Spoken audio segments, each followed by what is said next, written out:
Hi everyone, welcome to DCTV Youth Media's annual Summer Media Intensive Screening.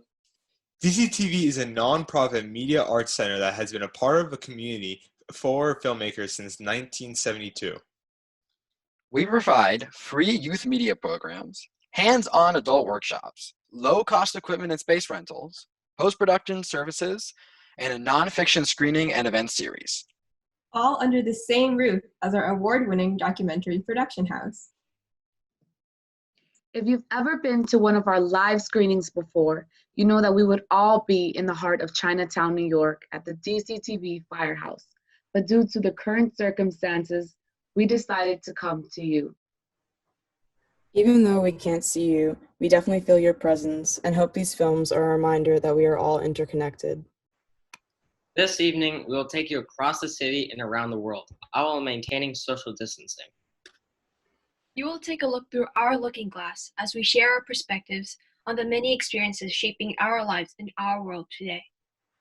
Life interrupted, we picked up our cameras with purpose and captured the stories that are happening now. Enjoy the show.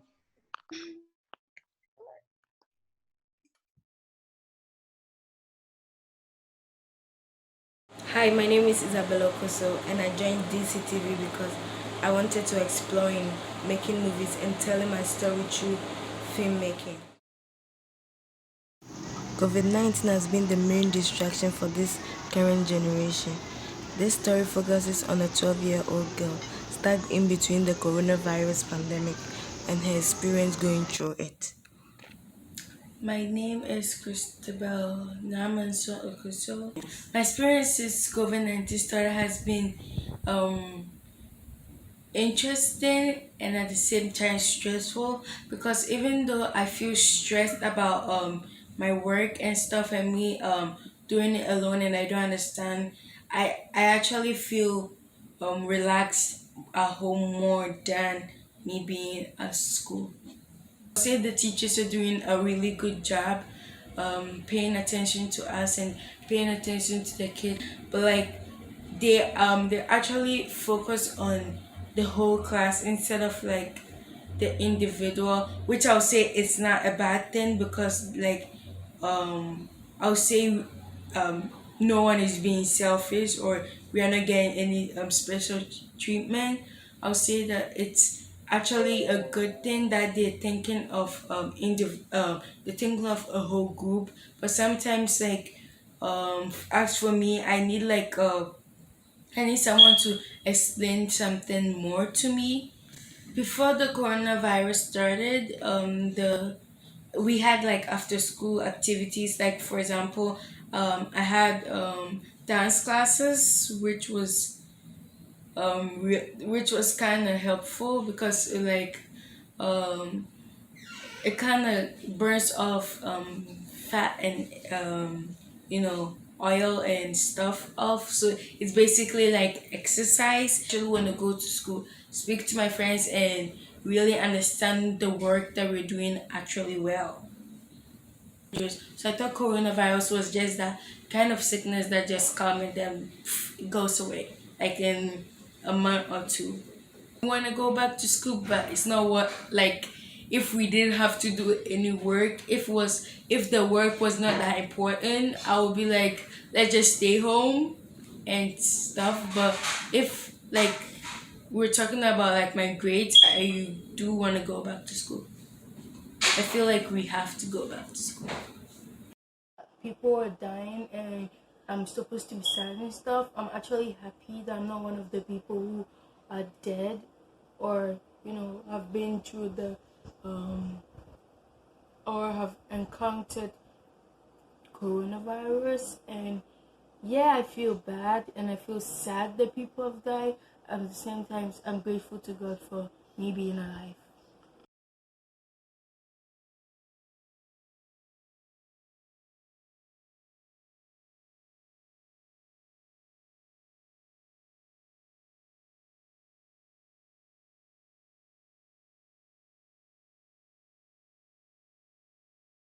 Hey, I'm Athena Lamb. And I'm Mateo Nieto. So, when brainstorming, we remember the train announcement, backpacks and other large containers are subject to random search by the police. And we asked ourselves, to what extent is this legal? How does this follow the Fourth Amendment? So we wanted to explore that question, and this is where it led us. And when talking about what motivates us to make films, we thought about how great it is to show our family and friends our films when they're fully done, and how it pushes us every day to create films.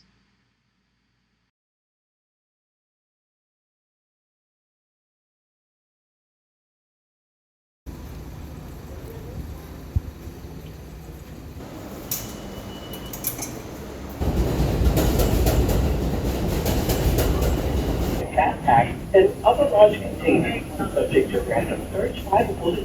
Have you ever been on the train and heard this announcement and wondered, is this really legal? The answer is yes and no, but we will get to that in a minute.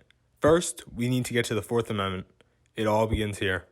In the 1600s, England implemented a series of taxes on certain goods. As a result, colonists smuggled goods into their homes and property. In response, King Charles II implemented the usage of writs of assistance, which basically served as general search warrants that did not expire. Customs officials were allowed to search anywhere for smuggled goods, including people's homes, without any notice or reason. The colonists were outraged by this invasion of privacy. Our founding fathers understood how important it was to protect the people of the United States from unwarranted searches and seizures. They believed that freedom from government intrusion was a natural right and fundamental to liberty. The Fourth Amendment states that no one can search or take your person, house, papers, or belongings unless they can prove that they have a good reason to, usually in the form of a warrant given by a judge. I used to say when I was in office as Secretary of Homeland Security that the essence of what we do in national security is to preserve and protect Americans' physical security, but we also have a role in preserving and protecting civil liberties, the freedoms that Americans enjoy, and that those in national security have an obligation to preserve one as much as the other. 9/11, the event that shook the world, one of the biggest attacks that occurred on U.S. soil. As a direct response to terrorism, the government implemented a heightened level of security and surveillance. 2 months after the attacks, the Transportation Security Administration, also known as TSA, was created with the mission to protect the country's transportation systems and the people's freedom of movement. TSA must focus on continuous security improvement across all transportation modes. And there is a simple and profoundly sobering reason why. The threat is real. 9/11 will not happen again. Before 9/11, only 5% of checked bags were screened before boarding planes, but today all bags are screened for weapons and destructive items. Not only were security measures implemented on a national level, New York City also implemented a few security measures of their own. New York City has the largest subway system in North America, with an average of 1.4 billion riders. The city needed to incorporate a set of strategies that would enforce safety and surveillance. One of these ways was through random bag searches in train stations. Police would set up tables inside stations, randomly pick potential passengers, and ask them to search their belongings. In 2005, the New York Civil Liberties Union sued the city over the random bag searches in the subway, claiming the searches are unprecedented, unlawful, ineffective, and unlikely to deter terrorist activity, and a violation of the Fourth Amendment rights. And that although NYPD claims that these searches are random, the large and hard to control traffic creates a potential for racial profiling. New York City has had its fair share of issues when it comes to searches and seizures. For a long period of time, New Yorkers advocated to end the police practice of stop and frisk, which allowed officers to temporarily detain, question, and search civilians and suspects on the street. Responding to the protests and backlash in 2013, a federal judge ruled that the NYPD's stop and frisk tactics were unconstitutional. While stop and frisk was deemed unconstitutional, the random bag searches in NYC subway stations were ruled to be constitutional and effective in deterring terrorism, and that improving the safety of all the people was worth its minimal invasion of privacy. In normal times, we become concerned when we see law enforcement seemingly randomly searching bags. If there's an attack, if there's a bomb that explodes in someone's backpack, we're prepared to accept searches, even in a time of crisis, even in a time of fear and anxiety. You can't go beyond the parameters of what the law says. Now, let's get back to the question of, can police stop you to inspect your bags? The police can stop you. You are allowed to decline, but you'd have to leave the station. When interacting with the police, try to remain calm and respectful. You don't want to escalate a situation that doesn't need to be. Before you move on from this video, I would like to encourage you to learn more about your rights. Here are some resources that would be helpful to have on your journey. Educate yourself on your rights. And remember, knowledge is power.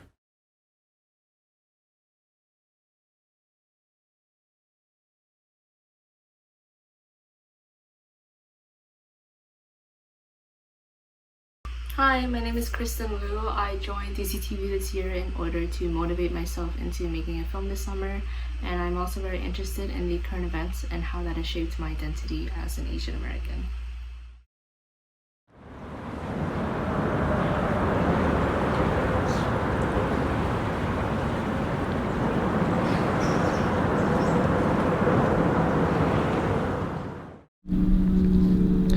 I used to travel to and from my dad and mom's every 2 weeks. 10 years before this lasted in Whitestone, this was the house I grew up in, the house I was most familiar with. I went to elementary here with kids who looked like me and those who didn't. I've never felt ostracized, just the occasional pat down the stairs or dog eating jokes when we were in recess. These days, people just stare because my mask doesn't hide the shape of my eyes. I've been here since March, and my parents agreed it'd be better if I stayed in one place for a while. I didn't mind it, the isolation was nice, but things just didn't feel the way it did when I was a kid. Somehow, people keep separating themselves from other people.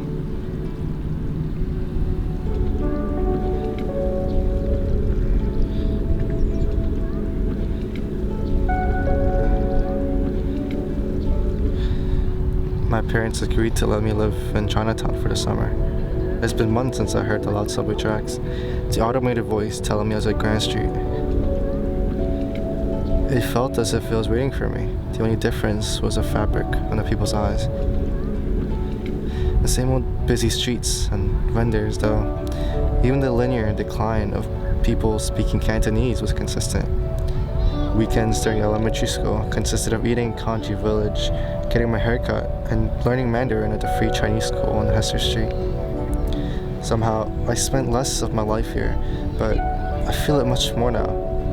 I remember passing by Mott Street after going to the candy store to pick up snacks for my teachers in Queens.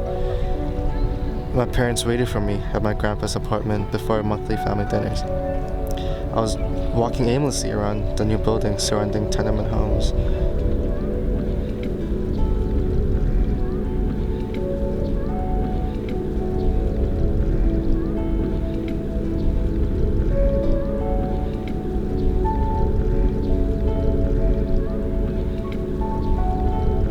But this time, I realized there was no one waiting for me.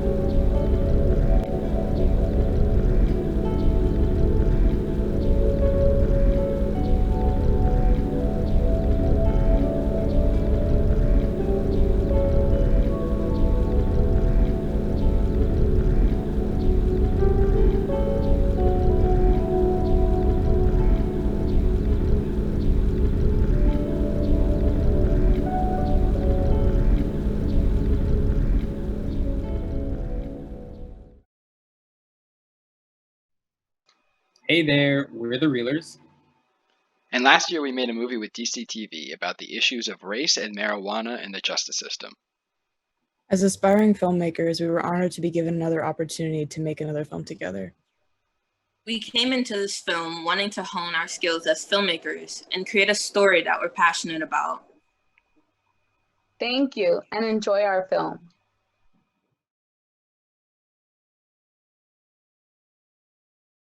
Any difficulty, we will assume control. And then again, an extraordinary line, when the looting starts, the shooting starts. The President of the United States. Protests against police brutality also formed throughout Berlin. Demonstrators gathered around the U.S. Embassy chanting, "Black Lives Matter! Black Lives Matter! Black Lives Matter! Black Lives Matter!" We're here about the injustice of Black lives being lost every day at the hands of the police authority in the United States, and not only in the United States. Racism is a global issue.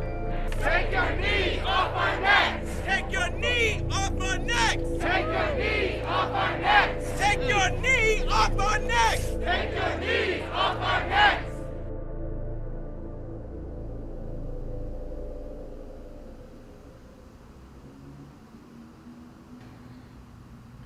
It's just a lot. Nia, you know I'm here for you, right?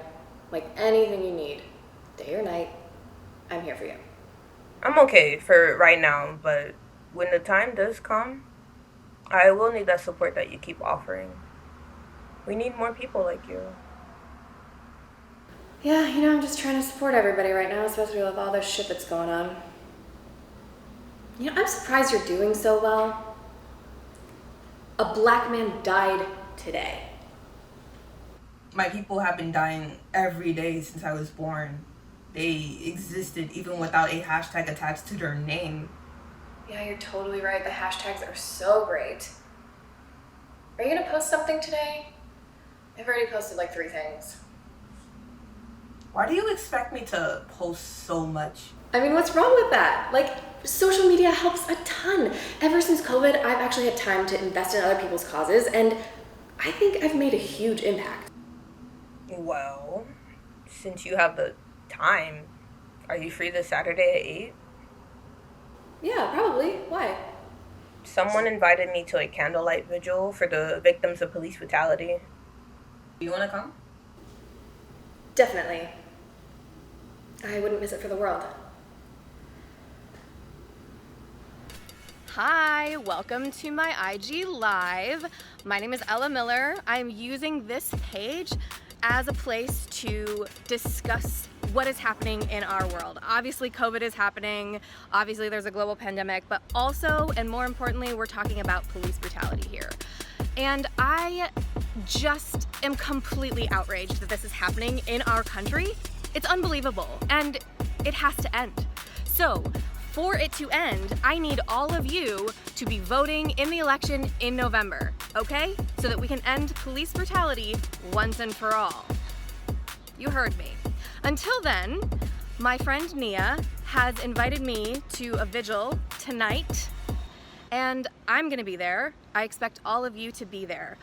Follow me here on this page for more updates, for information about what's happening, more visuals, etc. Stay strong out there, fight the power.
Why are you mad at me?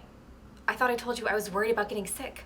I saw you at a party, literally surrounded by people. What? You can't get sick there? You don't take COVID seriously? You don't take Black Lives Matter seriously? Is all of this a joke to you? Well, I have to practice self-care.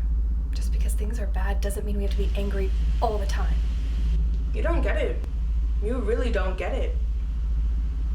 You saying that in itself is a privilege. Are you telling me that if you saw the viral deaths of your own people week after week, you wouldn't be angry? But thank you for generalizing my identity into one emotion. No, seriously, you're right. I'm not tired. I'm not exhausted. I'm not afraid every time I step out that door. Breonna Taylor was murdered in her sleep. I can't even say my bed is safe. You really don't get it, so stop pretending like you do. No, you don't get it. I am a leader in this movement. I am bringing people together. You're just trying to tear people apart. You just want to attack people for being human. The reality is, you're the one destroying everything we worked so hard to build. Well, I'm sorry that you don't understand that you need me. Actually, I don't. You're the one who needs us. Well, you're just gonna have to...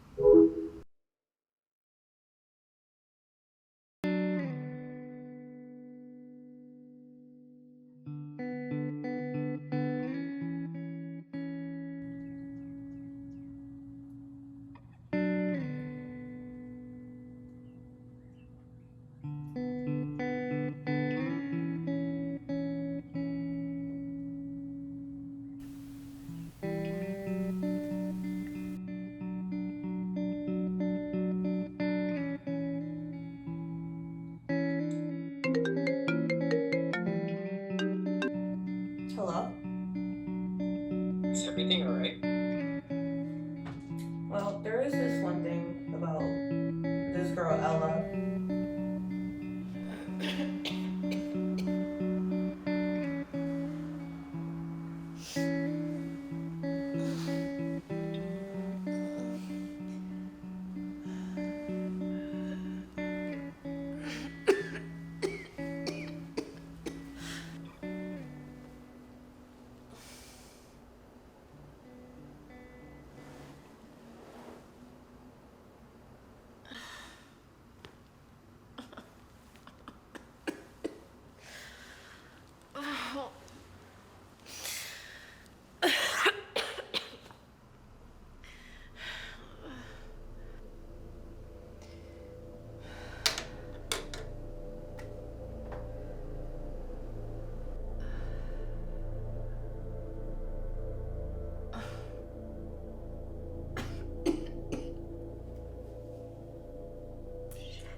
I won't give that performative activist the satisfaction.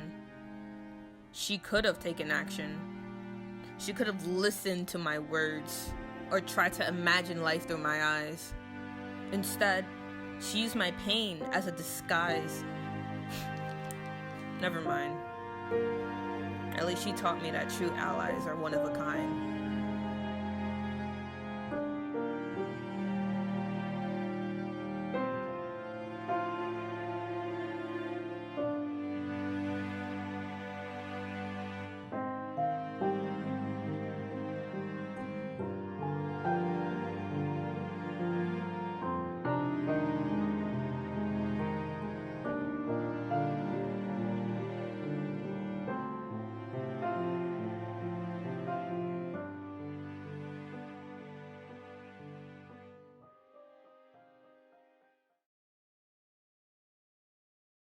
Hi, my name is James Coast. I'm 14 years old, and I heard about DCTV after my stepmom rented equipment from them.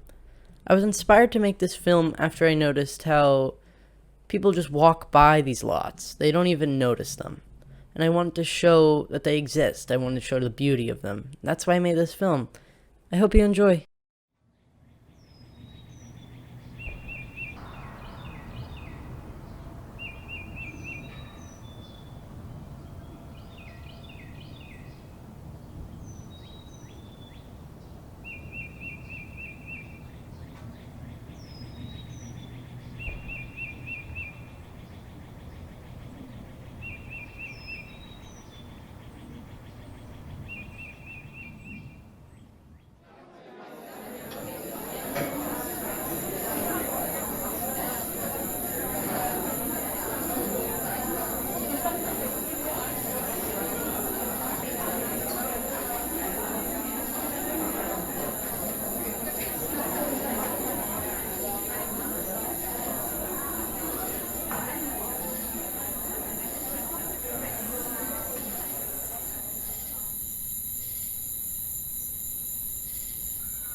Hi, my name is Luka Vujic, and I'm the person who made the movie A Day with My Friend, and it centers around just me spending a day with my friend Bryce and us talking about issues that he deals with.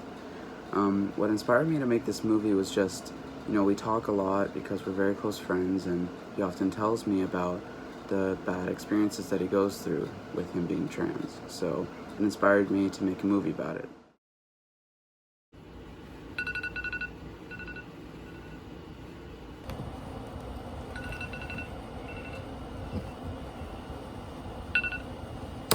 My name is Luka Vujic, and I'm 15 years old.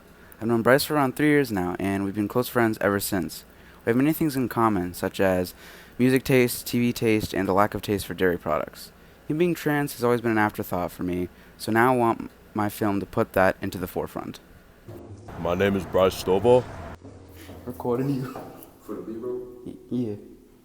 Eating the waffles. No.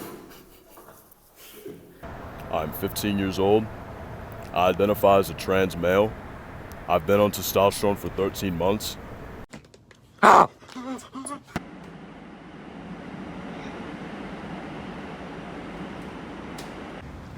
How did your parents react to you coming out as trans?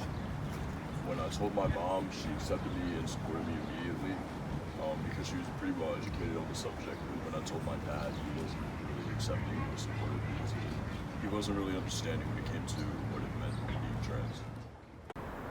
I've been feeling very concerned with the events going on in the media because of the amount of prejudice against black lives and black trans lives. It makes me concerned for my life and the lives of other black and trans people. I feel like my situation with gender dysphoria has gotten better because I'm finally starting to feel more comfortable and proud with myself. I feel hopeful for the future of the world and my own because I'm sure there will be progress when it comes to my transition, the transition of others, and when it comes to healthcare for trans people. Some advice I would give to future me is to not let people who don't accept or support me delay the good that I do in my life.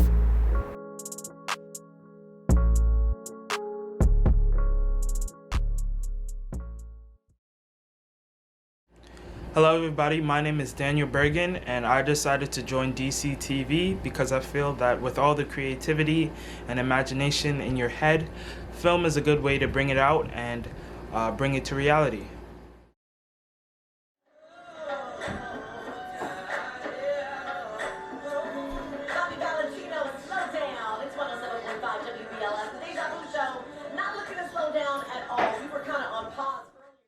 Welcome back. We have breaking news straight from the White House. Take a listen. This is the emergency broadcast system announcing the commencement of Operation Sanctify, sanctioned by the U.S. government. Overpopulation has led us to release the deadly virus known as COVID-19. Government officials and those of high priority status have been granted immunity and shall not be harmed. Until half of the population is gone, there will be no vaccine given to the general public. One lucky citizen will be given access to the vaccine for them and them only. May only the strong survive this period in history, and may God bless the United States of America. In other news, Barney, the famous childhood character, has been injured in a drive-by shooting. More to come. Stay tuned.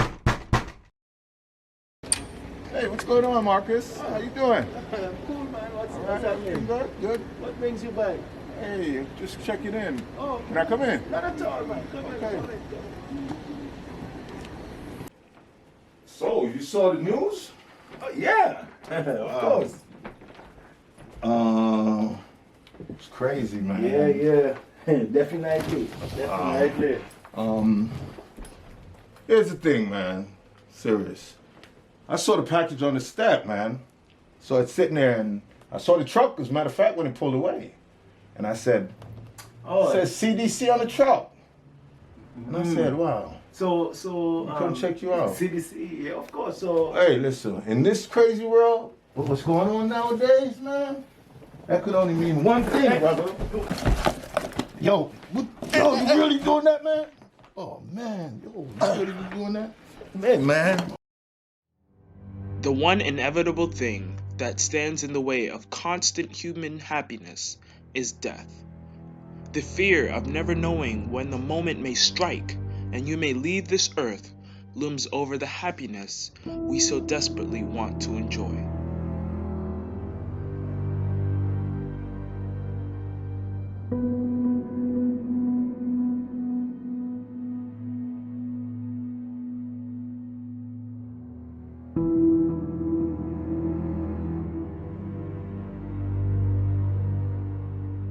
This guy sees a package on his doorstep, and instead of going to see what it really is, a life-saving package, runs away in fear, only to be taken by something he didn't see coming.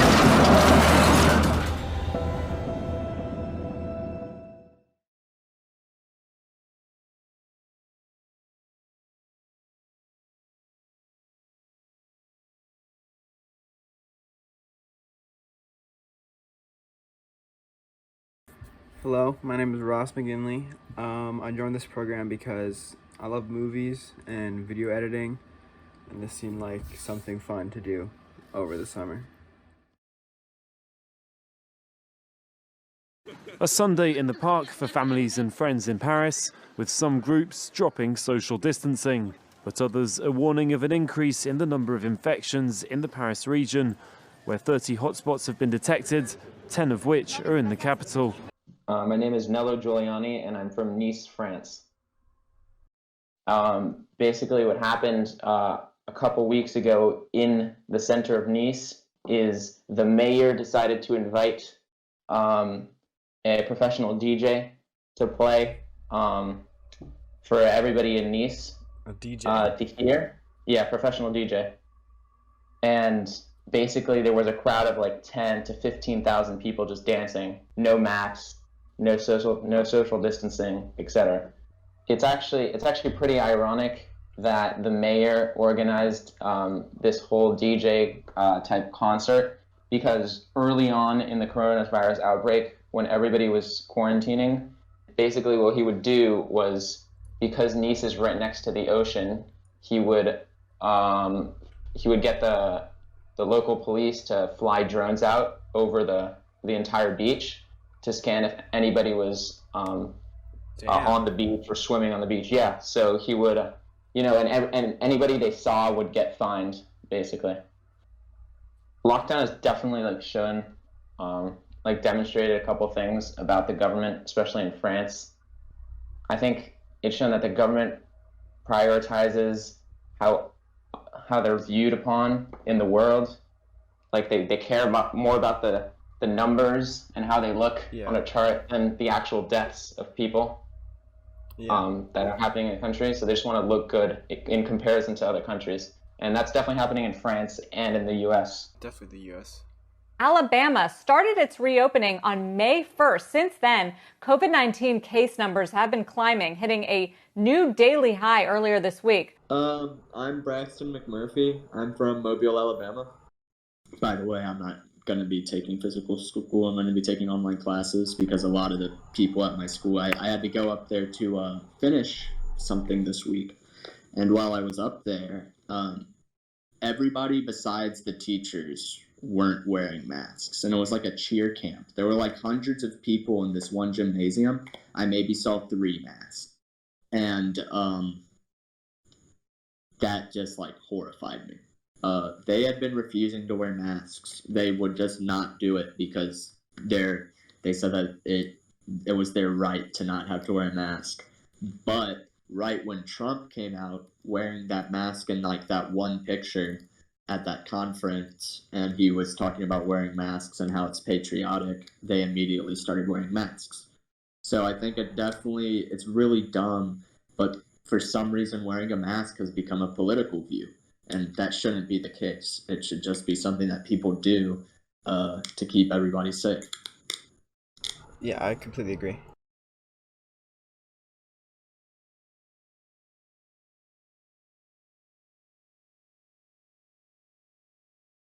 We decided to join DCTV to learn more about the filmmaking experience. Because I love filmmaking. To tell the stories of others. We chose this film topic to explore new genres of documentary. It's important. to tell their story. Nearly 75% of the pretrial detainees are there because they can't afford the bail. Nearly 40% were being held solely because they couldn't meet the terms of their bail. Only about 10 to 12% of people in New York City jails have been convicted and sentenced. The rest are kept there not because they're dangerous, but because they're poor.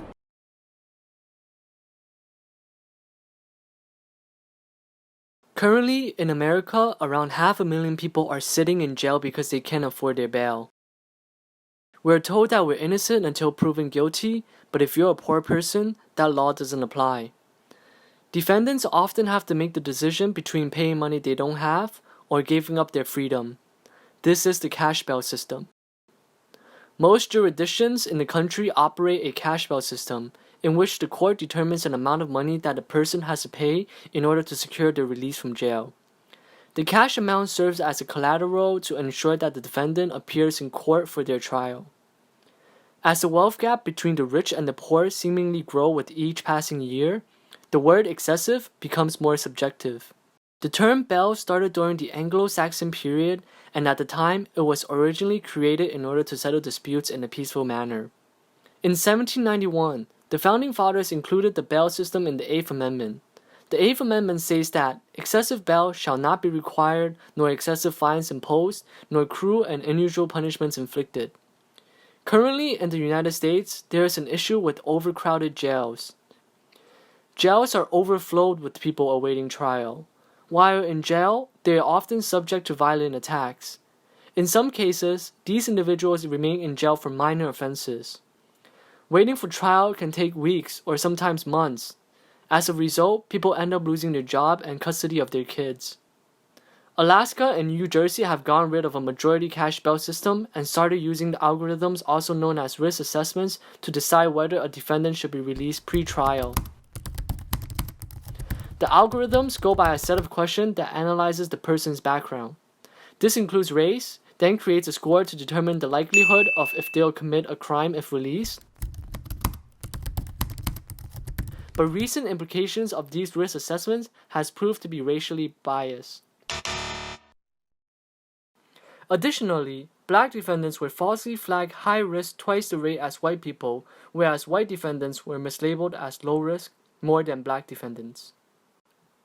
The cash bail system is a system that looks to money as freedom instead of justice.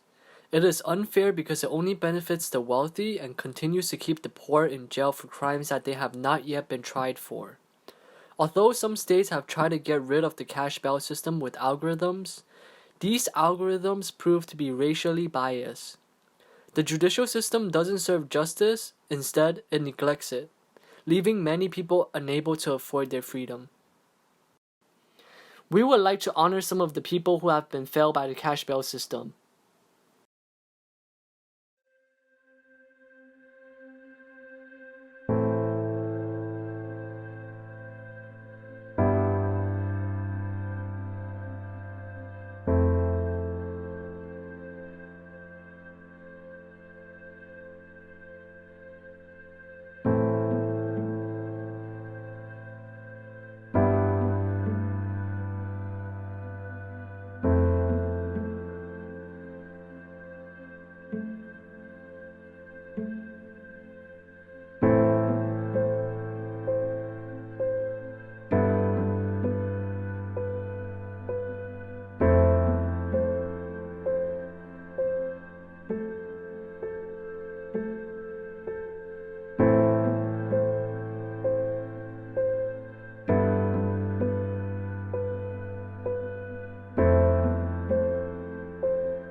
Hi, I'm Maria, and the reason I joined this program was because I wanted to learn more about filmmaking and how it's done, and I really think I accomplished that throughout this program and in making my own film.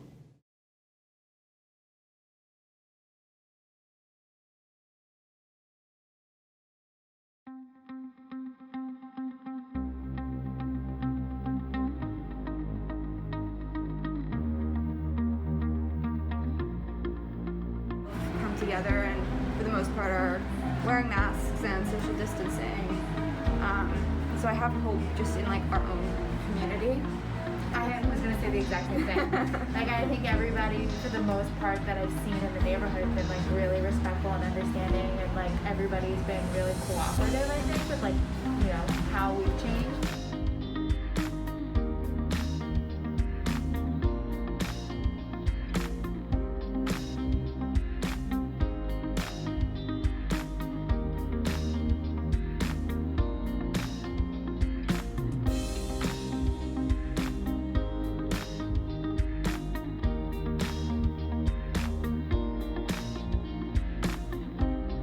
It just really opened my eyes and showed me that we have so much more work to do as a whole.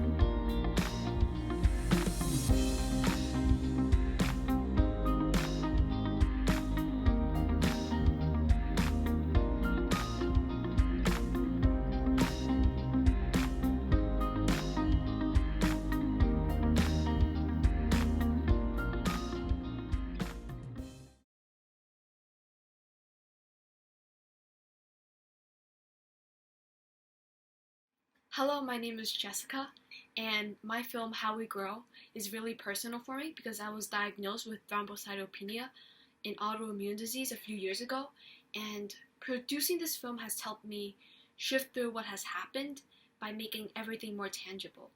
And on that note, I hope you enjoy it.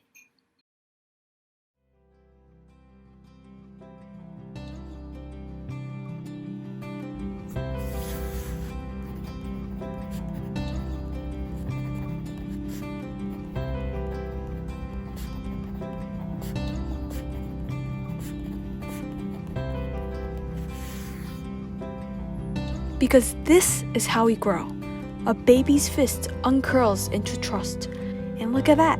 We're breathing. We're safe. We're beautiful. Hey, baby. Hey, love. Hey. Always look both ways when crossing the street. Hold mommy's hand tight. Wait for the green. Don't kiss a boy until he's your best friend first. And if he happens to be a she, then that's okay too. And always dance. Like you mean it. Just like that. And sometimes we'll see shadows on the side of our legs, on the width of our arms, and the length of our back. If we get lucky, they blossom yellow, but maybe they'll stay. The lyrics bursting from skin, like bullets from mouths, like desperation from a lacerated wrist, like help me, like I'm scared, like I'll never admit this, but baby, I feel so alone. Baby, I feel so alone. And sometimes I find myself praying even though we never believed in him. And a hospital isn't exactly our church, but people find God here sometimes. So I thought I could too. I'll ask all the questions we don't have answers to, like, why can't we see stars from New York City? And then I'll plead with him. I'll list all the things I still haven't done yet. Like This is Dr. Roberts. We found that your platelets have dropped to dangerously low levels. We think it's an autoimmune disease, but we can't be sure for certain. I want to jump off a plane, travel the world, scream my head off, Tokyo. I love Tokyo. I want to go skinny dipping. I'm the queen of the world. Naked and just not care. I want to go to college, go to a bar, and get drunk, and we'll talk about which professors we think are cute. And I want to kiss someone under like a moonlit park. Ham and expensive cheese. I'll hold their hand, and I'll promise them to never let go. And one day I'll look around and realize, oh my God, I've fallen in love with everyone. And I want to get married and have kids. Can I even have kids? And can I get married? Can I grow old with them? Please don't worry. Of course, some things will change. I'll walk you through this, okay? And just be alive, you know?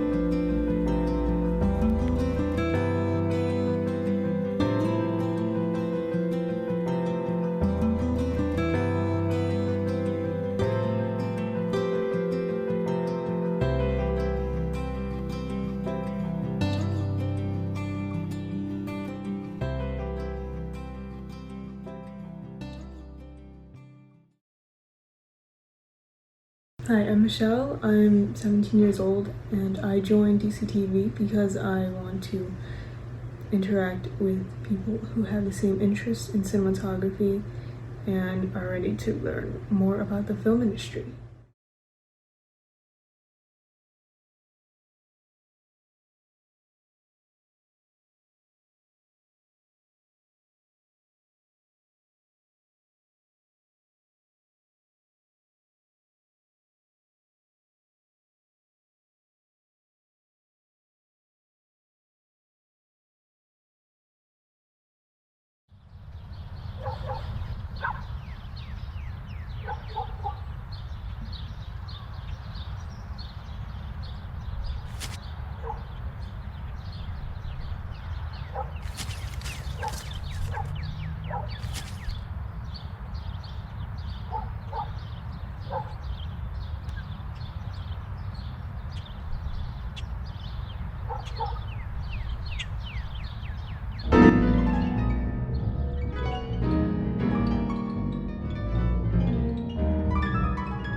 Hi, I'm Aiden Vishnevsky, and one of the things that inspired me to create my film is the fact that my brother has autism.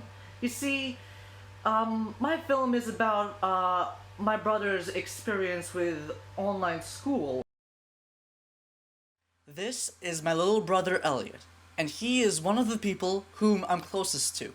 He likes to do sport-related activities, like playing NHL on the Xbox, and he is on the track team at school. He also likes to read and socialize with other people.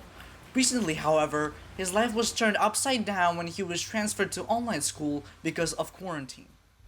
Coronavirus is like solitary confinement.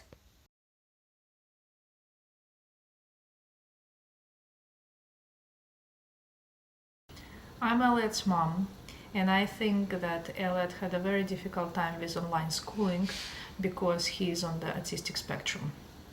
One of the biggest differences between live and online school for me is the lack of a bell in online school, and it tells me when the class period has started or ended. It is easier sorry. It is easier to do tests on paper because I am not that great with computers. So one thing you have to realize about autism is that kids or people like that, they may be talented, very talented in one area, but have challenges in the other areas.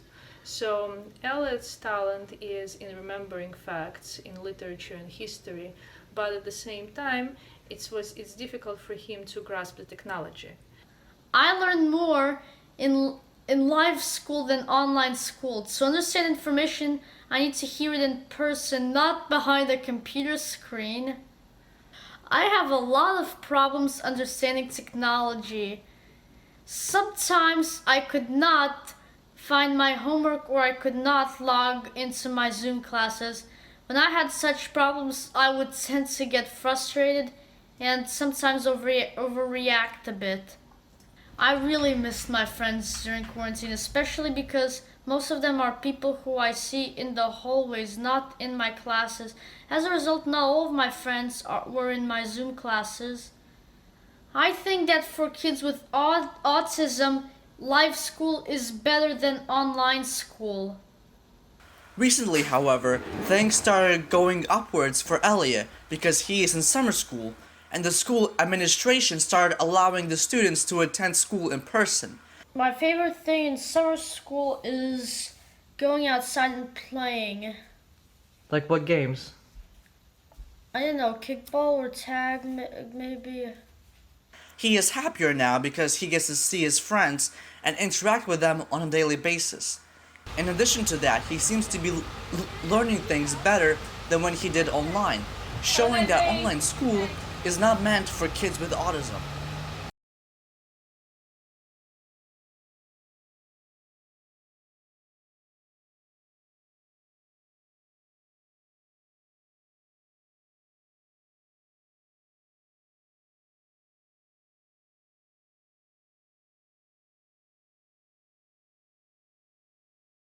Hi, my name is Rashid Lopez, and I joined DCTV because I really like making films.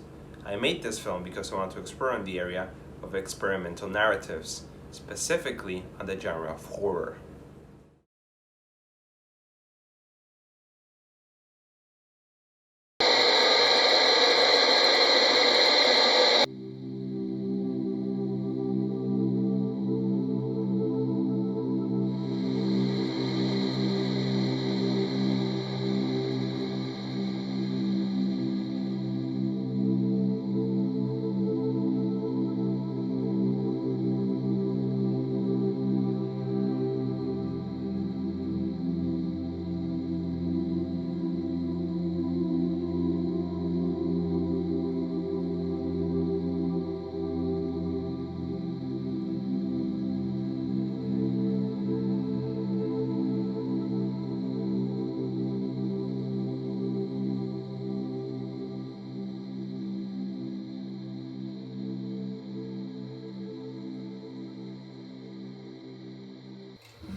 Hello, my name is Isaiah Velasquez, and I decided to go to DCTV because I really wanted to take a program that would sort of help me with learning more about cinematography, but also personally I really wanted to find another outlet that would allow me to kind of express myself outside of photography.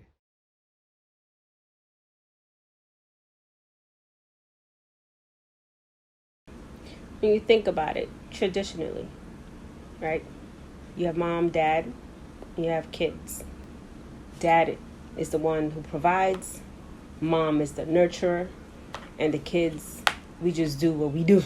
I knew eventually, once mom and dad retired, I knew I would have to take over the provider role, be the primary source of income, be the glue between their generation and your generation, while still preparing myself for my own retirement, prepping you for college, and kind of getting you ready to spread your wings. Quarantine has definitely changed the timeline for that for me, in a sense of what I thought would happen, I thought in 3-5 years, it's happening now. And I was not fully prepared for that. You don't expect something like COVID-19 to completely alter that for us. You find yourself reevaluating your position or your ideas of what is supposed to be with what has to be. En los países de nosotros nunca hace eso uno. Uno es hombre, sino que todo el tiempo es la mujer que cocina. Pero cuando uno viene aquí, uno viene dispuesto a hacer de todo. Si la esposa de uno no está trabajando, uno tiene que cocinar para que cuando ella venga ya esté la comida hecha.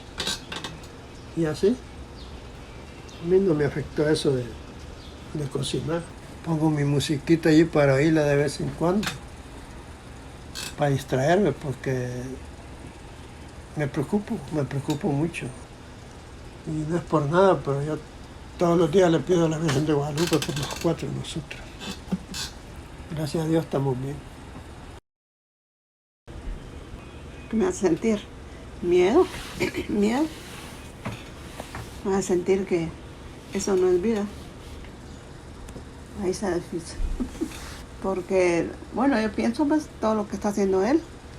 Y a veces me da tristeza porque él quiere trabajar, pero no se puede. Pero tengo que variar la ruta. Pienso lo que perdí, 2 hermanos. La lección que me llevo es valorar a la familia, valorar lo que uno ha tenido. Y ojalá que toda la gente piense eso también. So being the engine, I think I'm cold enough and I'm bold enough to make those tough decisions if and when we have to sacrifice, or if and when we got to do the necessary, no matter how tough it is.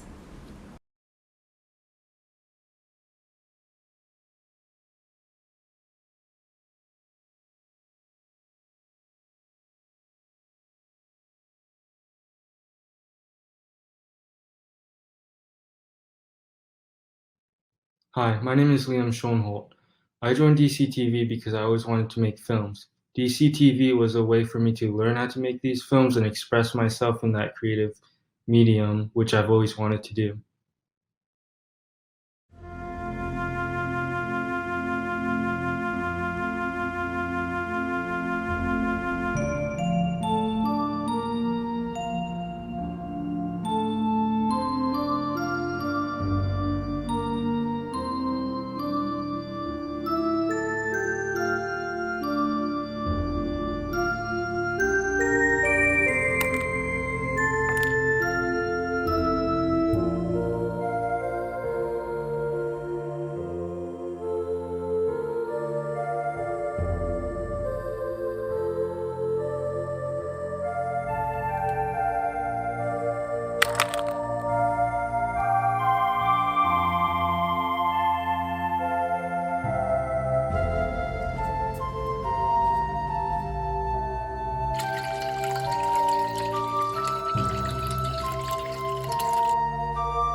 This summer marked a record-breaking year. Our crew made 16 original films. Some of us worked in groups, others independently. Either way, we didn't do all of it alone. DCTV Youth Media is made possible by many individual and institutional supporters. We would like to first thank DCTV's Board of Directors for their ongoing guidance, leadership, and support. DCTV Youth Media is supported by the Charles Hayden Foundation, Samuel Rubin Foundation, AT&T Foundation, Hippo Technologies LLC, General Elder Granger, Kerry Walton Penner, and Greg Penner, an anonymous donor, and many other individual donors to whom we are extremely grateful. DCTV Youth Media is also supported in part by public funds from the New York City Department of Cultural Affairs in partnership with the City Council and by the National Endowment for the Arts. This program is also made possible by the New York State Council of the Arts with the support of Governor Andrew M. Cuomo and the New York State Legislature. Thank you to the following people for their leadership gifts to DCTV. Pierre Bastide, Alan Weber, Ms. Kyoko Harano, Paul Kaplan, Sarah Geld, and Ian Calderon. As well as Broadridge Financial Solutions Incorporated and the Jesse and Dorothy Hartman Foundation. To our generous individual donors, you are too many to name here, but please know that we are eternally grateful for each and every one of you. Your vote of confidence means the world to us. Thank you.